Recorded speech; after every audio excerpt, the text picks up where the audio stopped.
जो डॉक्टर गर्ग कह रहे हैं, जो छोटू शास्त्री ने कहा या डॉक्टर वाधवानी ने ज्योतिष के आकलन की बात की है, लेकिन डॉक्टर अली साहब सबसे बड़ी बात तो ये है कि अगर बाजारों में भीड़ रहेगी, स्कूलों में बच्चे जाएंगे, कोचिंग क्लासेस चलती रहेंगी, तो फिर सरकार और टीवी पर हम बैठकर कितनी भी बात करें, मुझे लगता है कि सफलता नहीं मिलेगी।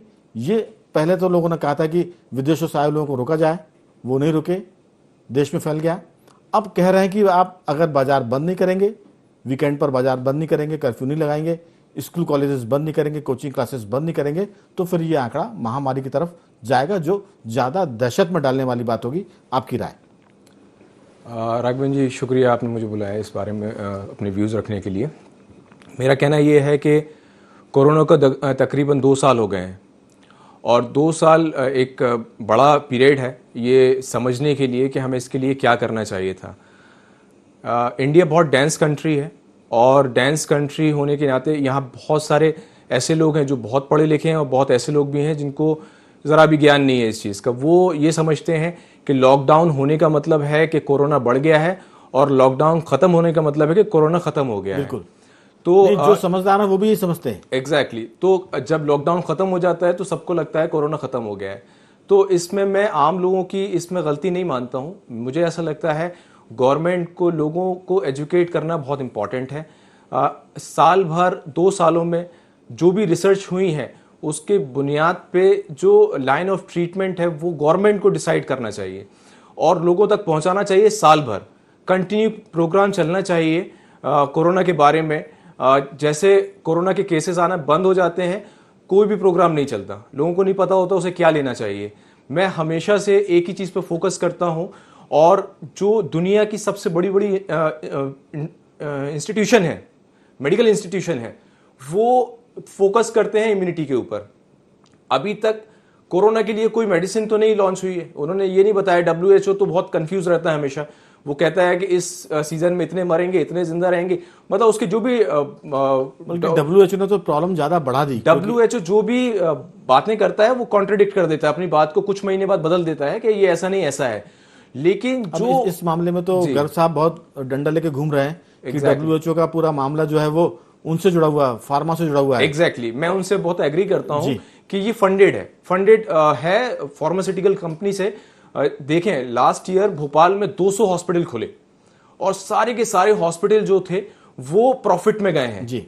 और WHO वही स्टेटमेंट बताता है जो फार्मास्यूटिकल कंपनी के लिए फायदे का सौदा होती है। फिजिशियन की जो भी फर्म है या लॉबी है उसकी बात सुनी नहीं जाती है या सुनी नहीं जाती है या उसे लागू नहीं किया जाता है। फिजिशियंस हमेशा बात करते हैं इम्यूनिटी को लेके और वो ये बात करते हैं कि अगर आपकी इम्यूनिटी स्ट्रांग होगी तो किसी भी तरह का वायरस आपको हार्म नहीं कर पाएगा। वायरस आपकी बॉडी में आ सकता है लेकिन जरूरी नहीं है कि वो अंदर जाएगा और आपको डैमेज करेगा। बिल्कुल। मैं एक चीज आपकी बात को रोक कर जरूर कहना चाहूंगा, डॉक्टर साहब, गर्ग से भी मेरा आग्रह रहेगा कि जो आप दवा बताना चाहते हैं खासतौर से, वो हमारे दर्शकों से मेरा आग्रह है कि वो कागज कलम लेकर बैठ जाएं। जो डॉक्टर अली और डॉक्टर गर्ग दवा एहतियात बताएं उनको नोट कर लें, क्योंकि होम्योपैथी, आयुर्वेद और एलोपैथी ये 3 मिलकर जब लड़ेंगे इस बीमारी से तब हम बच पाएंगे। पहले दौर में तीनों पैथी ने मिलकर लड़ाई लड़ी थी तो कैजुअलिटी कम हुई थी।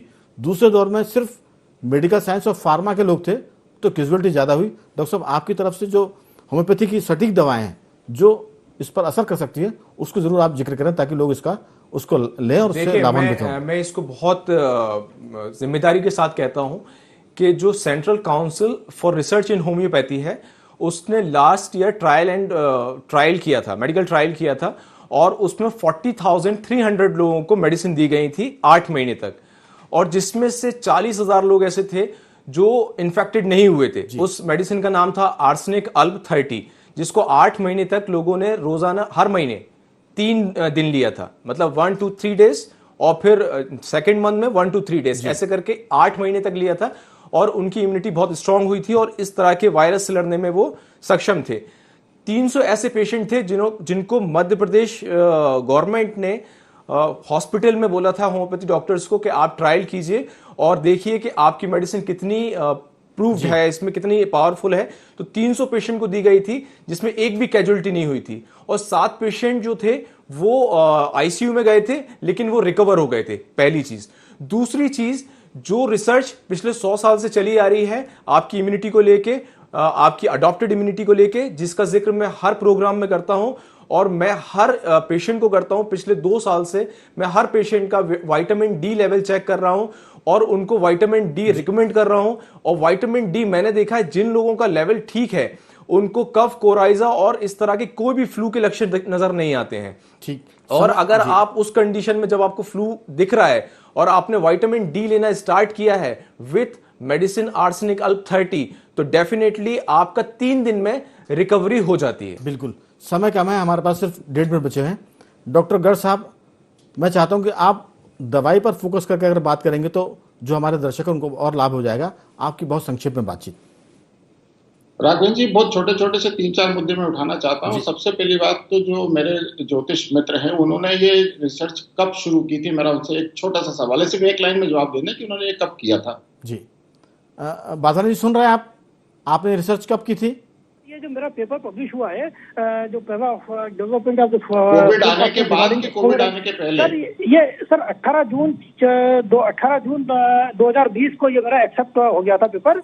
और दूसरा बादवानी जी, तो आपने 2-3 साल, बादवानी जी मेरी बात सुने, आपने 2-3 साल पहले ये सारे गिरोह की जानकारी लेकर आपने कोविड आएगा करके क्यों नहीं पेपर पब्लिश कर दिया? चलिए डॉक्टर साहब, समय कम है, हम किसी दिन। तो अब डॉक्टर साहब अब मैं दूसरे पॉइंट पर आता हूँ। राघवेंद्र जी, सारे बुजुर्गों को ठंड के मौसम में बहुत ध्यान रखना चाहिए। उनके अंदर ऑक्सीजन की कमी होने से, उनके अंदर पैरों में क्लॉटिंग होने से सुबह 4 से 5 के बीच में हार्ट अटैक के खतरे बहुत बढ़ते हैं, वो ध्यान रखें।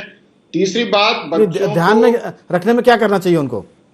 आप एकदम से एक तो बंद कमरे में ना सोएं, कमरे में खिड़की को कुछ छोड़ा बहुत सा हवा आने का इंतजाम रखें। कमरे में कोई ऐसी चीज ना जलाएं जैसे सिगड़ी या हीटर, जिससे कि आपके कमरे की ऑक्सीजन खत्म हो जाए। और तीसरी बात, जो बात हो रही है, आसिफ अली जी ने भी बहुत अच्छी बात कही है कि आप सबको विटामिन बी, विटामिन जिंक और विटामिन डी की गोली लगातार रहनी चाहिए।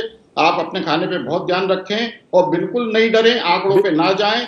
100 के 300% हो गए, बिल्कुल जरूरत नहीं है। मुंबई में आज केस आधे रह गए हैं। ओमिक्रॉन आप बिल्कुल समय कम है डॉक्टर, सब तक पहुंचेगा और आप सब सुरक्षित रहेंगे। बिल्कुल समय कम है। छोटू शास्त्री जी आपका धन्यवाद, रघुवर जी आपका भी बहुत बहुत धन्यवाद, और बादवानी जी आपका भी धन्यवाद। अगली बार की चर्चा में आपसे जरूर पूछेंगे कि जो रिसर्च है उसके विस्तार में क्या था। डॉक्टर आसिफ अली आपका भी शुक्रिया, और राठी जी आपका भी बहुत बहुत धन्यवाद।